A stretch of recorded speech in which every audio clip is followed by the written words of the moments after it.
When we are studying a system in the lab, remember the system is, remember from thermodynamics, the system is anything that you're studying, anything that you're looking at.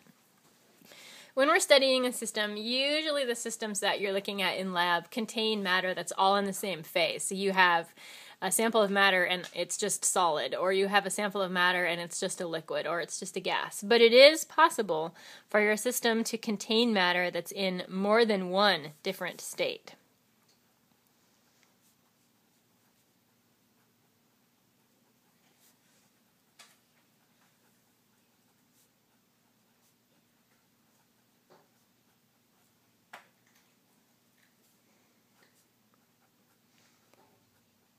When we have a system that has matter in more than one state, the different states are called phases. And this is just kind of an unusual thing because you have to be at exactly the right temperature and pressure to have matter in more than one state. But here's a couple of examples of situations where you have matter in more than one phase. One would be a glass or a beaker of ice water.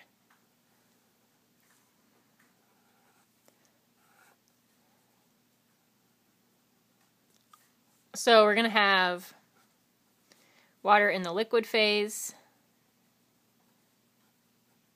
and then all those little ice cubes floating around in there.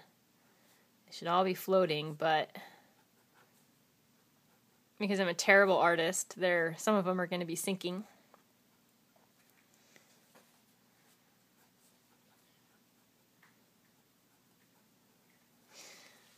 So here's an example. We've got water in the liquid phase and also in the solid phase as well. And that's a system that has water in more than one phase. Here's another example of a system that has more than one phase. If you take a bottle, or I can't draw a bottle, so instead I'm going to draw a centrifuge tube. We used to do this experiment in centrifuge tubes, but we had too many explosions, so we quit.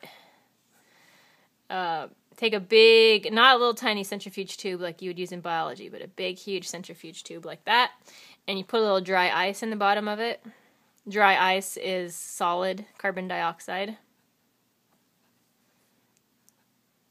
And put a lid on it, cap it, seal it up really good, and then warm it up. You can just let it sit out in the room, but if you want it to go faster, you put it into like a glass of warm water, a beaker of warm water. And the solid CO2 is going to start subliming to the gas phase. So for a while there, you're going to have CO2 existing as both a solid and as a gas. And if you do this in a bottle, eventually it'll explode. If you do it in the centrifuge tube, they should be able to withstand the pressure and it won't explode. But sometimes some of them would explode, and that's why we don't do it anymore, because it's a very loud explosion. So those are just two examples where you have matter in more than one state. The phases, phase being the word that we use to describe the different states, we're going to define that as a part of a system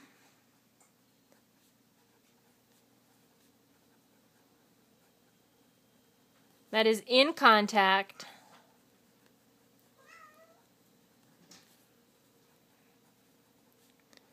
with another part of the system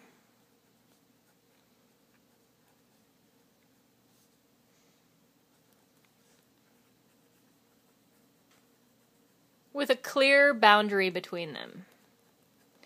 And I don't mean clear like transparent. I mean clear like obvious, identifiable, visible.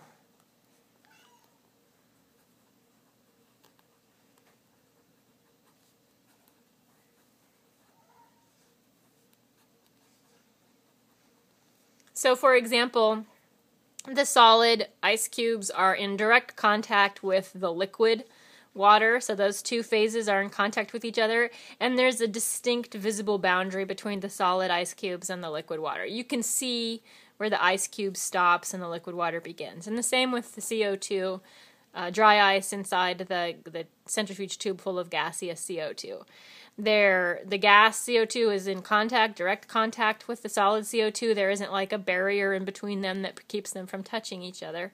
And you can easily, visibly see the difference between the solid part and the gas part. They don't kind of hide each other or hide within each other.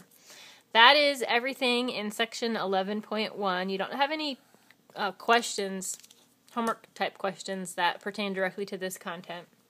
I'm going to give you 2 study questions for this material. The first one is, it's not really a question, to compare solids, liquids, and gases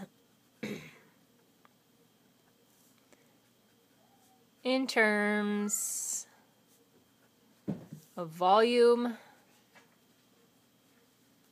shape, motion, density,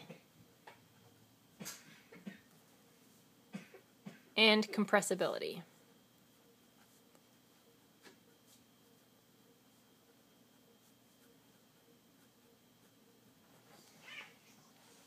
And your other question is, what is a phase?